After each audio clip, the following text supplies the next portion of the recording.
Now, I know this video is not for everyone, but it's mainly for those who might feel like they've reached a certain age where they no longer wish to chase their dreams in some way, should I say.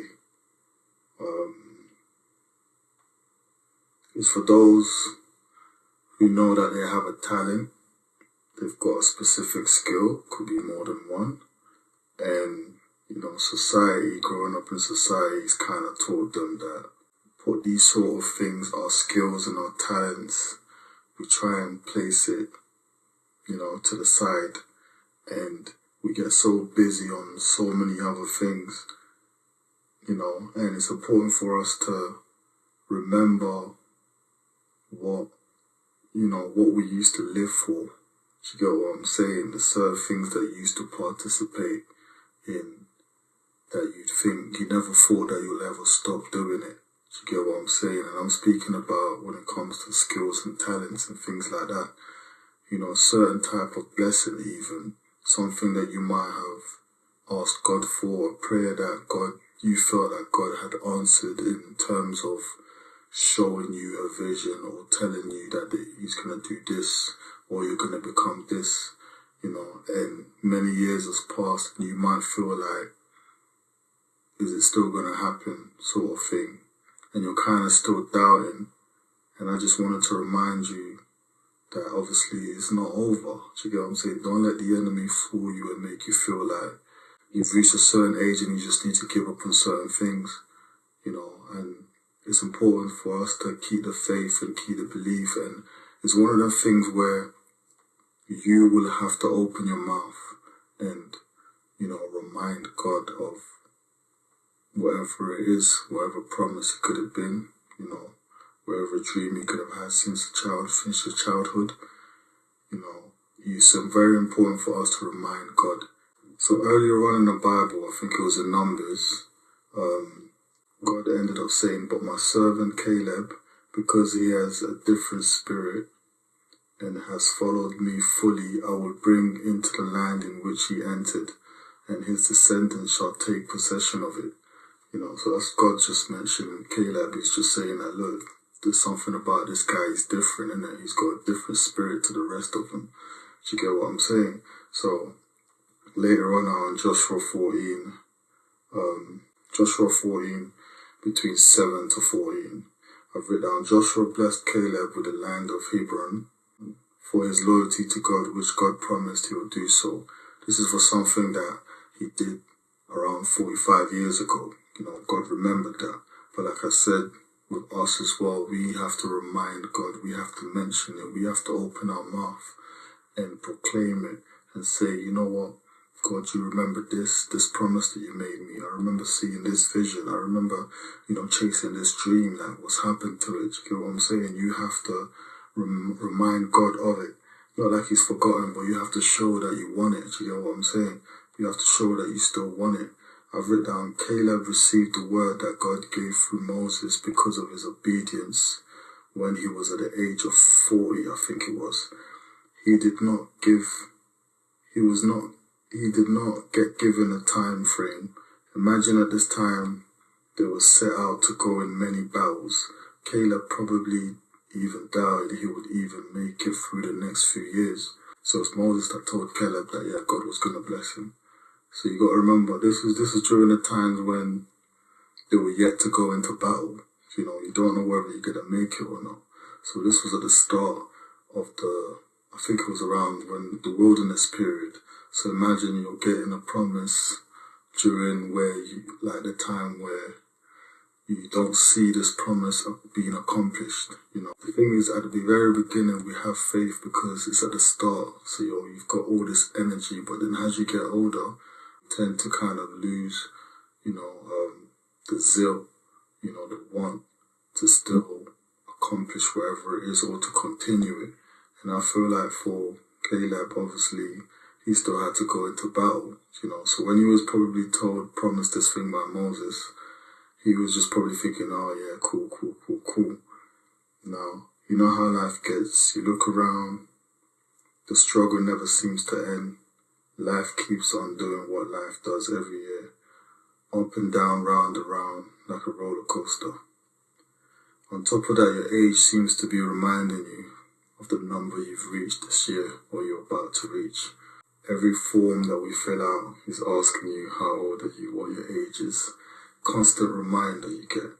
But now we see, it's like Caleb saying to Joshua, even the person that prophesied this, which was Moses, he was no longer around. It was now Joshua that he was dealing with. So imagine now Caleb is old, I think he's around 85 now. And he's looking at Joshua like, look, he's telling him, look at me. I know you see how I'm looking, but I still want that promise that God made to me nearly 45 years ago. Look at me. I'm 85 years old today.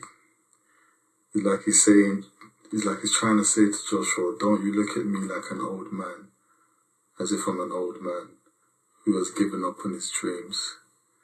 Even though I have been through so much, it has not deterred me from still wanting to possess this land. Caleb had grown so much faith in God from all the battles he has fought.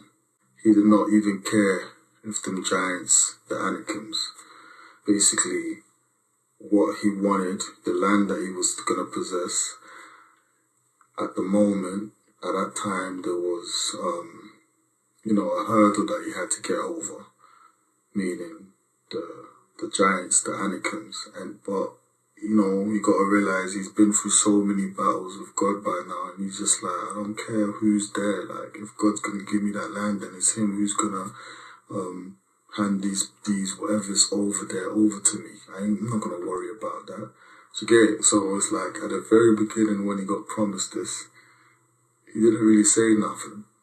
But because he went through the wilderness and he had all these battles that he clearly saw, he witnessed, there's a testimony there that he's like, no, as long as I'm with God, as long as God's with me, then all things are possible. So even though he's at an age now that he's old, he's like, I don't care what else I got to do. I just want what's promised to me, and I'm not even going to care about how I'm going to get it or what's going on over there. As long as God's going to fulfill this promise for me, then it is what it is. I'm ready to go. I don't care about my age. All he knew is God spoke a promise, and he still was alive to see it come to pass. Caleb lived long enough to see God's promise, but he also had to still want to take possession of it and show Joshua that he still wanted to be blessed regardless of his age. That's what I wanted to say. That's why I said at the start as well, it's like, you might have reached a certain age when you feel like, giving up on certain things, society, everyone around you might have taught you that it's time for you to grow up now. It's time for you to do this. You have to do this. You have to do this. You have to do that. And deep down in your heart, it just doesn't, what should I say? It doesn't feel like that's the lane, that's where you should be, that's the lane that you should be heading towards. And it's time for you to return to the things that you loved to do, the things that you love to do. Introduce, if you're a parent, you introduce your children to the things that you love to do, to your dreams, to your talents, to your skills. Introduce that to your kids. You do it together. Do you get what I'm saying?